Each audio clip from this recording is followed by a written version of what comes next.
Hello everyone, you're welcome back to the Irish Mammy channel.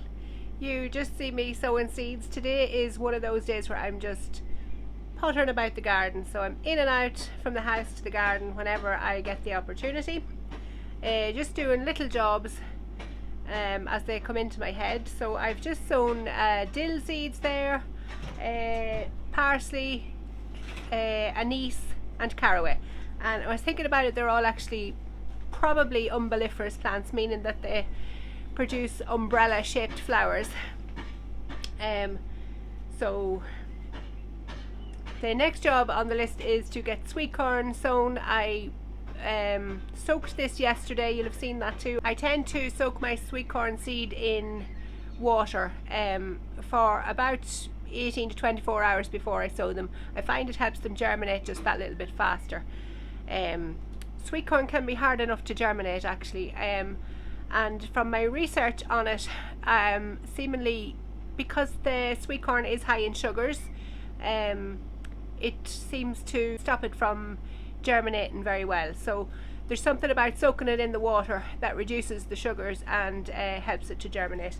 And I suppose really you could do that for peas as well, and I have done it in the past with peas, but not found it to be much more advantageous for peas, but I've certainly found it to be of benefit for the sweet corn. So I suppose maybe the sweet corn is just that, has that extra bit of sugar than the peas, but nonetheless I've had great success with it this way. So whether it's just pure coincidence or there's actually something to it, I'm not sure, but I'm going to keep going this way, keep doing it this way once I've found success this way. So it's one of those days, like I said, where I'm just in and out of the garden every couple of minutes, or as the chances allow. Obviously there's kids to be ran to different things. I don't always get to spend hours upon hours in the garden, and of course there's a house to be sorted as well. So I just wanted to take this opportunity to give you a little bit of encouragement that it's not always the big jobs and the blocks of hours that you get to spend in the garden that actually gets the most work done. It's those spare 5 minutes, 10 minutes, 20 minutes here and there throughout the day and over a week that actually gets far more work done, and I definitely find that. And there's great satisfaction out of getting several hours to do your jobs and get a big job done like that. There's definitely no taken from that. But I always find that you're going to get more work done in those 5 or 10 minutes that you grab here and there to get little things done. So like yesterday I got out and I got basil seeds sown. It wasn't a whole lot, it certainly wasn't a big job, but it was another thing ticked off the list. Today a few more seeds done, and I actually have one big job to do. It's not a big job, it's a big job up here. I have a few seedlings, I'll just show you them now. So these are my pumpkin and squash seeds that I've sown, I think it was a week ago now, almost a week ago, and I sowed 3 or 4 seeds per cell. And this is the job that just I absolutely hate doing. I do put this off for a long time, to the plant's detriment of course as well. So today's the day I have to chop off their heads. I have to reduce them to 1 plant per pot so that they can grow on in peace and grow on as healthy plants. But there's just something in me, it really goes against the grain to kill off plants. I mean, some kill themselves off easily enough without actually doing it on purpose, so that, I think that's why I find it so hard. But anyway, it's off with their heads today. Chop chop. So the first job we're going to get on with is the sweet corn. Sweet corn's one of those plants that will benefit from a deeper tray. So I think I showed you this before in a different video. So this is a deeper seed tray that's suitable for legumes like peas and sweet corn, beans as well if you were sowing them, not sowing them directly, because sweet corn you can technically sow it directly in the ground, but with our climate here, and it prefers so much warmer temperatures than we have, we tend to start them in the trays first, just to give them a head start and get them out. But they don't really like getting their roots disturbed. So because these have longer cells, their roots will grow straight down because they're ridged. Each cell is ridged in such a way that it encourages the roots to grow straight down instead of round and round in a circle. So that leaves it easier for transplanting them out into the ground. Then it leaves less root disturbance, because they definitely do not like to have their roots disturbed. So I'm sowing them in these trays.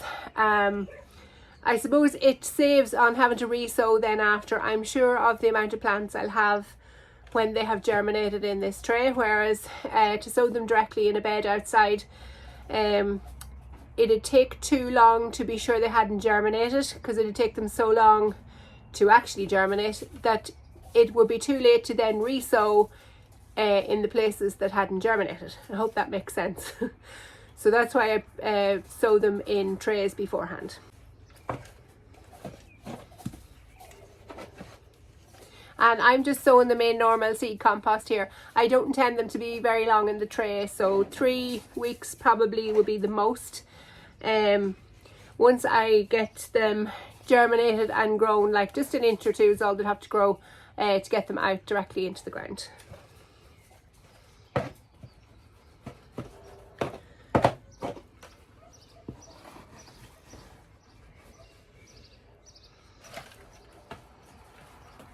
My compost is a little bit hard to work with today. It had completely dried out in the tray here in my pot and bench.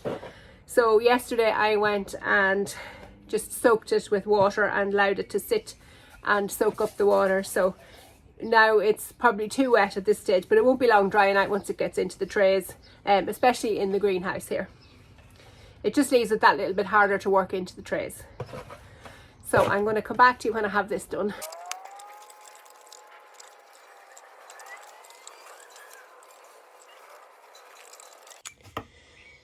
Okay, so this process is much the same as I done for the peas. I'm just dibbing a little hole in each cell, drop the seed into it and then cover it over.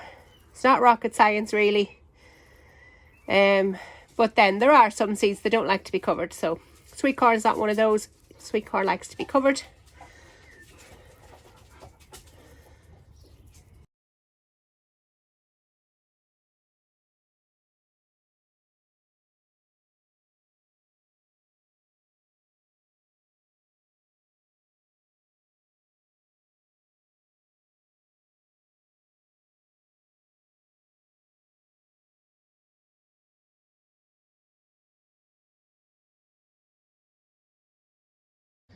So this is my selection of squash. So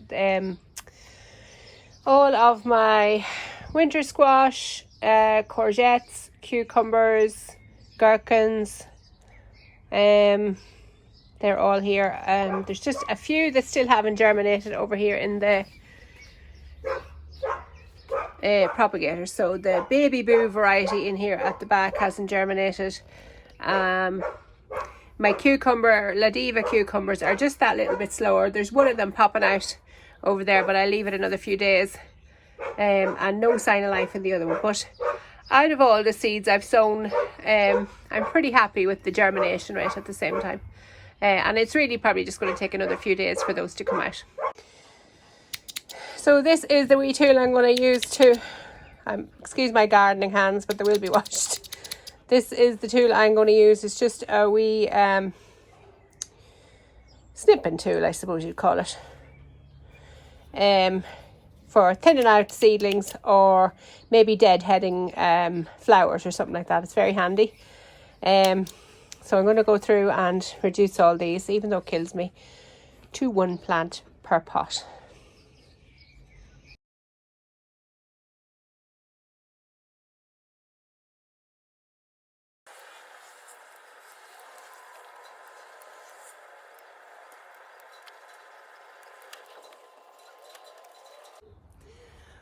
Okay, so I looked up the courage and I got on with thinning out my squash and pumpkin seedlings.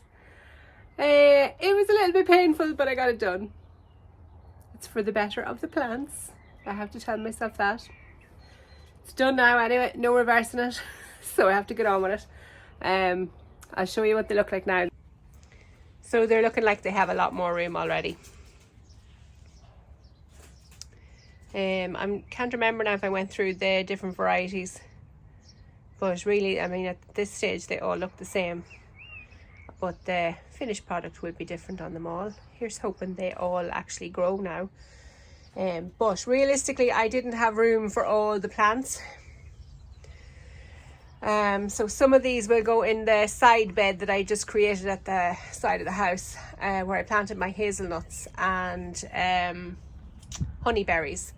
I thought because they will sprawl and spread along the ground, I thought they'd make a good ground cover and help control the weeds. And whatever I can't fit there will go out in the ridges in the field. Hoping I have room out there for them. Now some, of course, the cucumber and gherkin will be in the greenhouse here.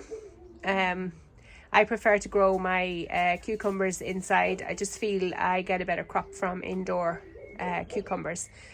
And especially the varieties that I pick, which I pick primarily for flavour, but texture as well. I like that. I like a variety that still does good even when it matures on the plant. So the Ladiva definitely is a good variety for that. So I'm not prepared to compromise on the flavour and quality just for to have an outdoor producing cucumber. So there are outdoor producing cucumbers. Marketmore would be a very well known one for outdoor producing in this country. But I just don't like the flavour of it. I find them too watery. But that's just a personal preference. Nothing against the actual plant itself. So I'm glad I finally plucked up the courage to do that, because obviously these plants are going to thrive when they're down to a single plant per pot. Having 4 plants in one pot was going to they were going to starve of nutrients very soon. So when those 3 remaining pots are germinated, I will then start hardening them all off, with the exception of the gherkins and cucumbers. And hopefully I should be ready to plant them outside in the next week or 10 days. So like I said, there's a lot of value to be had in those 5 and 10 minutes that you grab here and there in the garden. Certainly you get a lot more work done if you do grab those 5 and 10 minutes as they come up in the day. I'm also hoping to give you a sneak peek of the big project I have out in the field. It has been started, I think I've said that before. I'm hoping to get a little bit of coverage. I might get it added on to the end of this video. And hopefully in another week or 2 I should be ready to plant in that space. What's wrong? So I have somebody demanding my attention as usual. Okay, let's get your ball.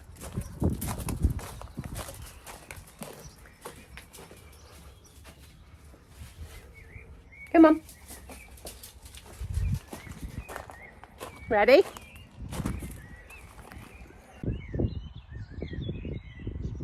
Good girl.